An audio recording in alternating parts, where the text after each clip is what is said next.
किसी का मेला लग रहा था, सब कोई मेले में जा रहे थे। एक छोटी सी लड़की थी, उसने अपनी माँ से जिद करने लगी, मैं तो मेले में जाऊंगी। वह बोली, माँ बोली कि बहुत भीड़ होगी, किधर तू गिर पड़ जाएगी, पर नहीं मानी। तो उसने माँ से 2 लड्डू और 1 घंटी में पानी लिया। बोली 1 लड्डू तो गणेश जी को महाराज को खिलाकर पानी पिला देना, दूसरा लड्डू तू खाकर पानी पी लेना। लड़की मेले में चली गई। मेला खत्म होने पर सब अपने अपने घर आने लगे। लड़की वहीं बैठ गई। वह बोली 1 लड्डू तुमको, 1 लड्डू मुझको। इस तरह सारी रात बीत गई।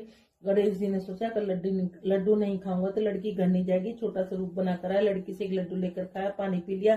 कहा कि कुछ मांगे। लड़की बोली, अन्न मांगू, धन मांगू, लक्ष्मी मांगू, नौखंड महल मांगू, बांदी मांगू, खूंटी हार, शेष भरतार, रुंझुन बैल, बस इतना ही मांगू। गणेश जी बोले, छोटी सी दिखती है पर सब कुछ मांग लिया, अब तेरे घर जा सब कुछ मिलेगा। घर आई तो लड़की की माँ बोली, इतनी देर कहाँ लगाई। लड़की कहने लगी, मैं गणेश जी को लड्डू खिलाकर पानी पिलाकर गणेश जी महाराज की कृपा से सब कुछ हो गया।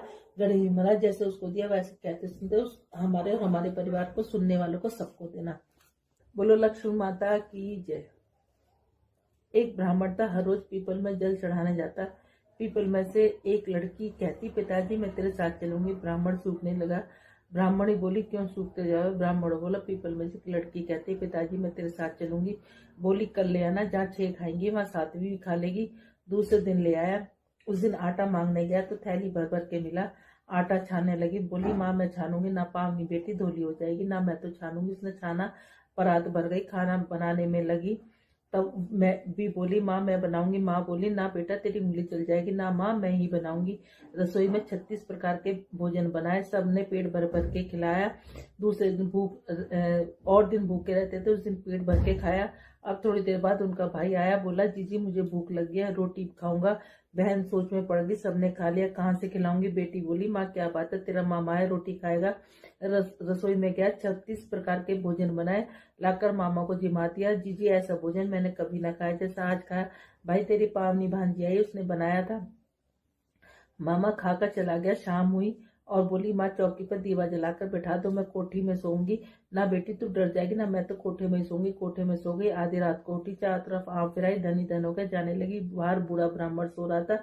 बेटी तू कहाँ चली। माँ वह बोली, मैं तो लक्ष्मी माता हूँ, इसके घर 6 बेटी थी, दरिद्र दूर करने जा रही, तेरा करवाए तू भी करा ले। उसके घर में चारों तरफ आँख फिराई, धनी धन हो गया। सवेरे उठकर ढूंढने लगे, पावनी बेटी कहाँ गई। ब्राह्मण बोला, वह तो लक्ष्मी माता थी, तेरे साथ साथ मेरा भी दिल दर्द दूर करी है। लक्ष्मी माता जैसे उसके दिल दर्द दूर करे वैसे कहते सुनते सबके कर जाओ। उन्हें कह के आना, धीरज बताना, कहना तुम्हारा कोई दोष नहीं है, 7 जन्म 7 पीढ़ी तुम्हारे घर में अन्नपूर्णा लक्ष्मी सरस्वती का वास होगा। जैसे गंगा जमुना मैया तुमने उनको दिया वैसे कहते सुनते हमें और हमारे परिवार को सबको देना। बोलो गंगा माई की जय, विष्णु भगवान की जय। 2 बहन भाई थे। बहन बृहस्पति देवता की पूजा किया करती। बृहस्पति भगवान आते, 4 लड्डू, 1 चांदी का कटोरा देकर चले जाते। लड्डू खा लेती, कटोरा कोठरी में रख देती। एक दिन भावजी ने कोठरी खोल कर देखी, कोठरी में से कटोरा जगमग हो रहा था। उसके पड़ोसन ने कहा, मेरी नंद इतने कटोरे कहाँ से ले आई, कोठरी में कटोरों की जगमग हो रही है। पड़ोसन बोली, अपने आदमी से कही। वह बोली, मेरा आदमी नहीं सुनेगा। बोली, दाल का चमचा भात में, भात का चमचा दाल में दिया। उसने वैसा ही किया। वह बोला, पागल हो गए। वह बोली, पागल मैं नहीं हो रही, पागल तो तुम्हारी बहन हो रही है, पता नहीं इतने कटोरे कहाँ से ले आते। कोठरी में कटोरा की जगमग हो रही है, इसी से घर से निकाल दो। भाई बोला, जीजी मामा के घर चलेंगे। वह जानती थी कैसे मामा के घर जाते हैं। वो बोली, जहाँ केले का पेड़ हो, मंदिर हो, वहां उतार दियो। वह बोला, अच्छा। जंगल में जाकर देखा, जहाँ केले का पेड़ था, मंदिर था, उतार दिया। बृहस्पतिवार का दिन था, केले की पूजा करी। बृहस्पति महाराज आए, 4 लड्डू, 1 चांदी का कटोरा देकर जाने लगे। वो पेड़ के पीछे छिपकर खड़ा गया तो उसे पैर पकड़ लिए। बृहस्पति महाराज बोले, पापी ते मेरे पैर छोड़, कुंवारी कन्या के कलंक लाते तो ये शर्म नहीं आती है, सत के व्रत करती है। मैं इसे देकर जाता हूँ, इसका पीछा भूल कर भी मत करना। बहन को लेकर घर आ गया। उसकी भाभी दरवाजे पर खड़ी थी। वह बोली, तू इसे फिर ले आया। वह बोला, मेरी बहन को कुछ मत करना, मेरी बहन तो बृहस्पति भगवान के व्रत करती है, वो इसे देकर जाते। भाभी बोली, मैं देखूंगी। इसके बृहस्पति महाराज सारी नगरी में बोलाई, अपने अपने बच्चों को लेकर आना, मेरी नंद बृहस्पतिवार के व्रत रखती है, सबको 4 लड्डू, चांदी का कटोरा मिलेगा। और वो एक टांग पर खड़ी होगी, हे बृहस्पति महाराज मेरी लाज रखियो। उसने 3 बार कही। कुछ खाते थे ना पीते थे। एक दिन वह ब्राह्मण देव पीपल पूजा के लिए जब पीपल के पास गए तो पीपल में से एक आवाज आई, मैं दूं तू मांग ले। ऐसा कई दिन तक हुआ। ऐसा सोचने पर वह अपने घर आकर सोचते, यह कौन है जो पीपल में से बोलता है। ब्राह्मण की पत्नी ब्राह्मण से खाना परोसते वक्त पूछती है, स्वामी आप कुछ दिन से परेशान लग रहे हैं, खान पान भी सही नहीं करते, कोई बात है तो आप बतलाइए। ब्राह्मण ने बतलाया कि पीपल के लिए पूजा करने पर पीपल में से एक आवाज आती है कि मैं दूं तू मांग ले, मैं दूं तू मांग ले। ब्राह्मणी बोली, स्वामी आप परेशान न हो, पीपल में स्वयं विष्णु भगवान विराजते हैं, इसलिए आप इसमें अगली बार कुछ मांग लेना। वे बोले, परंतु मैं क्या मांगू? ब्राह्मण बोली, आप उसमें से 16 साल की काया, 1000 साल की माया, सुख परिवार मांग लेना। अगले दिन जब वह ब्राह्मण पीपल पूजा के लिए गए, तब फिर पीपल में से आवाज आई, मैं दूं तू मांग ले। तब ब्राह्मण वही मांगा। उन्होंने कहा, 16 साल की काया दो, 1000 साल की माया, सुखी जीवन परिवार दो। पीपल देव बोले, इसने चतुराई से सब कुछ मांग लिया है। उन्होंने कहा, जो कुछ भी, जो ऐसा ही हो। इसके बाद ब्राह्मण देव घर के प्रस्थान करने लगे। उनका विचार करने लगे कि मैंने कुछ भी अधिक नहीं मांगा। ऐसा सोचते सोचते वे अपने घर से आगे निकल गए। पीछे से आवाज आई, स्वामी कहाँ जा रहे हो?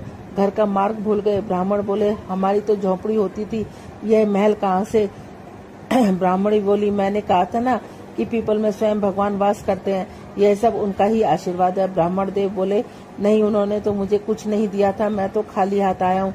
ब्राह्मणी बोली, नहीं स्वामी, घर आए और देखें, हीरे मोती स्वर्ण इत्यादि से समस्त भंडार पूर्ण में भरे हुए हैं। तब ब्राह्मण देव को समझ आया। उन्होंने सब गांव में व सब जनों में घोषणा कर दी, बैसाख मास शुक्ल पक्ष की पूर्णिमा की पूजा करें, ऐसा करने, पीपल देवता की पूजा करें, ऐसा करने से अक्षय फल की प्राप्ति होती है, दीर्घायु मिलती है और हमारे घर में निरोगी, हमारे घर से सारा दुख दिलता चला जाता है। बोलो ब्राह्मण देवता की जय, बोलो पीपल देवता की जय। श्रीमन नारायण नारायण नारायण, लक्ष्मी नारायण नारायण नारायण, तुलसी नारायण नारायण नारायण, श्रीमन नारायण नारायण नारायण। जरा इतना बता दे कान्हा, तेरा रंग काला क्यों, तू काला होकर के जग से निराला क्यों? जरा इतना बता दे कान्हा, तेरा रंग काला क्यों, तू काला होकर के जग से निराला क्यों? मैंने काली रात में जन्म लिया और काली गाय का दूध पिया, मेरी कमली भी काली है, इसलिए काला हूँ। जरा इतना बता दे कान्हा, तेरा रंग काला क्यों? मैंने काले नाग को नाथ लिया और काले नाग पे नाच किया, नागिन का रंग काला, इसलिए काला हूँ। जरा इतना बता दे कान्हा, तेरा रंग काला क्यों? सखी रोज ही घर में बुलाती है और माखन खूब खिलाती है, सखियों का दिल काला, इसलिए काला हूँ। जरा इतना बता दे कान्हा, तेरा रंग काला क्यों?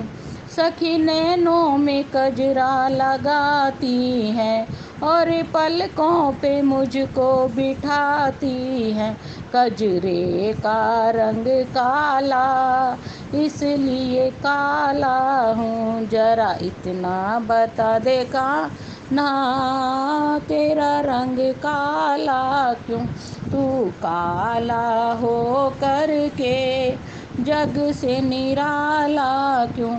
राधे राधे।